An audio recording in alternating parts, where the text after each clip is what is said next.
मैं डॉक्टर इकराम हूँ और ये मेरा यूट्यूब चैनल है। आपसे दरख्वास्त है कि इसे लाइक और सब्सक्राइब करें और बेल आइकन प्रेस कर दें ताकि इसके नोटिफिकेशन आपको लगातार मिलते रहें। बहुत शुक्रिया।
ट्रेन रावलपिंडी से रवाना हुई तो खूबसूरत नज़ारे हमारी नज़रों के सामने थे। सरसब्ज दरख्त, खूबसूरत खेत खलियान, खूबसूरत मकानात, ये सब हमारे बाएं जानब से गुजर रहे थे। हम गोलड़ा स्टेशन के करीब होते जा रहे थे। गोलड़ा जो हज़रत पीर मेर अली शाह का मज़ार है, जहाँ पर जब हम गोलड़ा करीब पहुँचने वाले थे तो हमारी बोगी थी उसके केयर टेकर ने हमें मालूमात फराहम करना शुरू कर दी। मैं आपको विजिट करवाऊंगा, ठीक है। उधर से जो है 10 मिनट पहले हम अपनी गाड़ी में वापस आ जाएंगे चलने से, ठीक है, ताकि आप अपनी सीट पे बैठे। उधर से चलते साथ ही हम आपको ब्रेकफास्ट दे देंगे, ठीक है। उधर से जो है नेक्स्ट स्टेशन आएगा हसन इकबाल स्टेशन। उधर आपको बैंड शो मिल जाएगा और म्यूज़िक शो मिल जाएगा, ठीक है। उससे जो नेक्स्ट स्टेशन आएगा वो आएगा अटक अटक अटक खुर्द आएगा, ठीक है। अटक खुर्द से में जो है ना, सॉरी अटक जब हम पहुंचेंगे तो उधर से जो है आपको हॉर्स राइडिंग और कैमल राइडिंग वगैरह ये अवेलेबल होगी, पर वो है कॉम्प्लीमेंट्री, उसके कोई चार्जेस नहीं आपने देने। तो उधर जो है साथ ही दरिया है, मैं उधर आपको लेके जाऊंगा। उधर बोटिंग है, बोटिंग की पेमेंट होगी, अगर वो अपनी मर्जी से आप करना चाहें तो कर सकते हैं, वरना कोई इशू नहीं है। की फरहमी का सिलसिला ख़त्म हुआ तो गोलड़ा स्टेशन भी करीब आ चुका था। गोलड़ा स्टेशन पे लगे हुए बड़े बड़े बरगद के दरख्त खूबसूरत नज़ारा पेश कर रहे थे और स्टेशन पर बाएं जानिब ट्रेन खड़ी हुई थी। ये कोई पुरानी ट्रेन थी जो सियाहों की दिलचस्पी के लिए वहाँ खड़ी की गई थी। उसके बाद यहाँ पे जो है वो एक पुराना काला इंजन भी मौजूद था। तो ये गोलड़ा स्टेशन जो है इन्होंने काफ़ी खूबसूरत बनाया हुआ है, क्योंकि यहाँ पे म्यूज़ियम कायम है और ये पाकिस्तान का सबसे बड़ा रेलवे का म्यूज़ियम है, जहाँ सैकड़ों लोग बल्कि हज़ारों लोग रोज़ाना आते हैं। यहाँ जब हम गोलड़ा स्टेशन पहुँचे तो उस वक़्त 9:07 हो रहे थे, यानी कि हम तकरीबन 20 मिनट में पिंडी से गोलड़ा पहुँच चुके थे।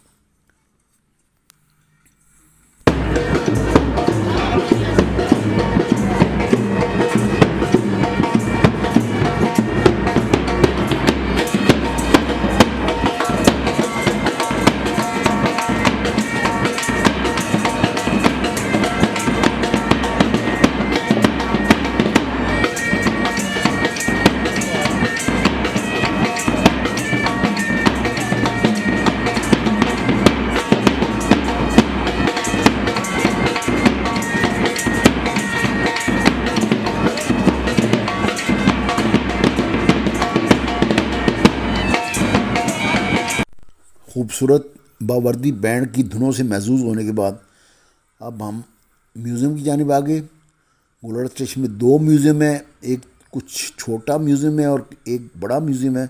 इस वक्त हम छोटे म्यूज़ियम में हैं। यहाँ पे रेलवे के अजायबात मौजूद हैं। रेलवे की उस ज़माने में इस्तेमाल होने घड़ियाँ, उस ज़माने में इस्तेमाल होने वाले मुख्तलिफ़ किस्म के आलात, बड़ी बड़ी चाबियाँ, लैंप, और लाइटें, ख़र्ज़ कि यहाँ रेलवे की हर वो चीज़ मौजूद है कि अगर वो तालिब इल्म की जिसे साइंस में दिलचस्पी है वो यहाँ अगर आए तो उसे यहाँ से काफ़ी मालूमात मिल सकती हैं। और मेरी दरख्वास्त होगी आप लोगों से कि आप लाजमी यहाँ पर आएँ गुलड़ा रेलवे स्टेशन पर, और यहाँ पे जो चीज़ें रखी हैं, जो अजायबात रखे हैं, उनसे लुत्फ़अंदोज़ हों।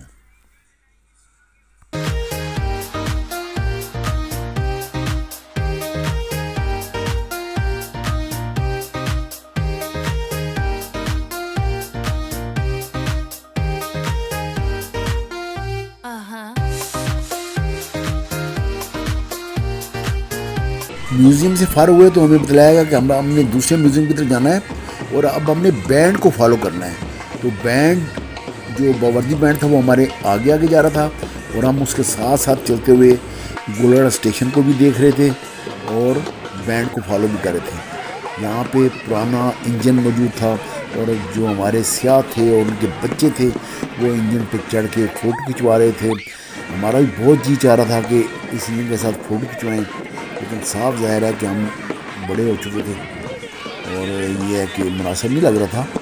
बहरहाल ये जो है यहाँ रेलगाड़ी के डिब्बे खड़े हुए थे, मुख्तलिफ़ गाड़ी के डिब्बे थे। हर गाड़ी से कोई का डिब्बा उतार के यहाँ रखा गया था ताकि जो सियाह हैं वो यहाँ इसको दिलचस्पी से देखें इन डिब्बों को। यहाँ पे जो है एक डाक वाला डिब्बा ही मौजूद था जो अब मेरे सामने रेलवे गाड़ियों में, रेलगाड़ी में नहीं लगा होता, जिस पर पोस्टर में लिखा होता है। पहले जो जितनी भी डाक होती थी इन डब्बों के जरिए जो है जाया करती थी और इस डिब्बे में सिर्फ डाक हुआ करती थी। उसके अलावा माल बर्दारी के लिए भी डिब्बे मौजूद थे और मुसाफिरों के लिए फ़र्स्ट क्लास सेकंड क्लास के डिब्बे, क्योंकि उस ज़माने में इकॉनमी या ये एसी वगैरह नहीं होती थी। और एक गाड़ी यहाँ मौजूद थी, डिब्बा मौजूद था जो किसी महारानी को उसकी शादी पे गिफ्ट किया था महाराजा ने। ये डिब्बा हमने बाद में खुलवा के अंदर से देखा भी, बहुत खूबसूरत था। ये 1888 का बना हुआ था। उसके बाद हम जो है म्यूज़ियम की जानिब चले गए। म्यूज़ियम की बैर गैलरी नंबर 2 लिखा हुआ था। ये बहुत बड़ा म्यूज़ियम है, इसमें बहुत सारी चीज़ें मौजूद हैं। इस कार्ड में एक छोटा सा टी स्टॉल भी बना हुआ है बाकायदा, जिस पे एक जो है वो बैठा हुआ दुकानदार बैठा चाय बेच रहा है। और उसके अलावा जो है यहाँ बहुत सारी दिलचस्प चीज़ें मौजूद हैं, जिनमें जैसा कि लालटेनें हैं जो कि आजकल मौजूद नहीं हैं। जर्मनी की बनी हुई लालटेन ये मौजूद है। उसके अलावा जो है यहाँ पे लैंप मौजूद हैं और ये मिट्टी के तेल से चलने वाले लैंप थे जो रेलवे के अफसरों के ज़रिए इस्तेमाल थे। उसके अलावा यहाँ पे जो है वो रेलवे ट्रेन में इस्तेमाल होने वाली लालटेन मौजूद है रिलीफ ट्रेन में। तो ये बहुत सारी चीज़ें जो हैं यहाँ पे जो है, ये पीतल का लैंप है, बहुत खूबसूरत बना हुआ है, एंटीक में शुमार होता है। उसके अलावा यहाँ पे जो है वो टेल लैंप है जो पीछे जो है गाड़ी के लगाया जाता है। उसके बाद हम जो गाड़ी में चले गए, जो मैंने आपको बताया था। ये देखें बाथरूम गाड़ी का कैसा बना हुआ है और कितना गंदा हो रहा है। तो यहाँ साथ ही जो है हम जब अगले केबिन में गए तो वहाँ पे जो है किचन भी बना हुआ था और यहाँ पे बाकायदा चूल्हा बना हुआ था, यानी कि यहीं पे जो है वो महारानी थी या महाराजा थे या जो भी थे उनके लिए खाना भी यहीं तैयार होता था। और यहाँ भी है वाश बेसन भी लगा हुआ है, हाथ धोने और धो लें। चूल्हा जो है काफ़ी पुराना है, उस ज़माने का बना हुआ है, आज से कोई 100-150 साल पुराना। तो ये गाड़ी की हम सैर से फारग हुए, यहाँ से नीचे उतरे। साथ में जो है एक और गाड़ी भी थी, उसका भी हम विज़िट किया। उसके बारे में ये कह रहे थे कि ये बाबाए कौम कायद-ए-आज़म मोहम्मद अली जिन्ना के ज़रिए इस्तेमाल थी। कन्फर्म नहीं हो सका, ये बतलाया गया हमें कि ये जो है कायद-ए-आज़म मोहम्मद अली जिन्ना के ज़रिए इस्तेमाल गाड़ी रही है। बहरहाल बहुत खूबसूरत बिस्तर लगे हुए थे, काफ़ी कीमती किस्म के उस ज़माने के। आजकल तो ऐसे बिस्तर अवेलेबल ही नहीं होंगे। और वाशरूम भी अटैच था और वाशरूम भी इंग्लिश टाइप का था, यानी कि ये अंग्रेज़ों के जो है महारानी के इस्तेमाल में तो नहीं होगा। उस ज़माने में तो ये बाथरूम आम किस्म के थे, लेकिन बाद में अंग्रेज़ों ने ये बनाया होगा वाशरूम बाथरूम। तो उसके बाद जो है हमारी गाड़ी के चलने का टाइम हो गया। 10:10 पे हमारी गाड़ी ने स्टार्ट पकड़ा और हम जो है वो रवाना हो गए अगले स्टेशन के लिए, यानी कि हसन अब्दाल के लिए। और यहाँ मैं एक दिलचस्प बात बताऊँगा, जब हम गोलड़ा स्टेशन से बाहर निकल रहे थे और काफ़ी दूर आ चुके थे, तो उस वक्त हमारे जो कंडक्टर गार्ड जो थे वो कमरे में आए और पूछने लगे कोई बंदा रह तो नहीं गया। वो हर एक से पूछ रहे थे। अब मुझे समझ नहीं आ रही थी कि अगर कोई बंदा रह गया हुआ तो क्या ये गाड़ी को वापस लेकर जाएंगे। बहरहाल अब अगला जो हमारा ये वीडियो होगी वो हसन अब्दाल के बारे में होगी, लाजमी देखिएगा।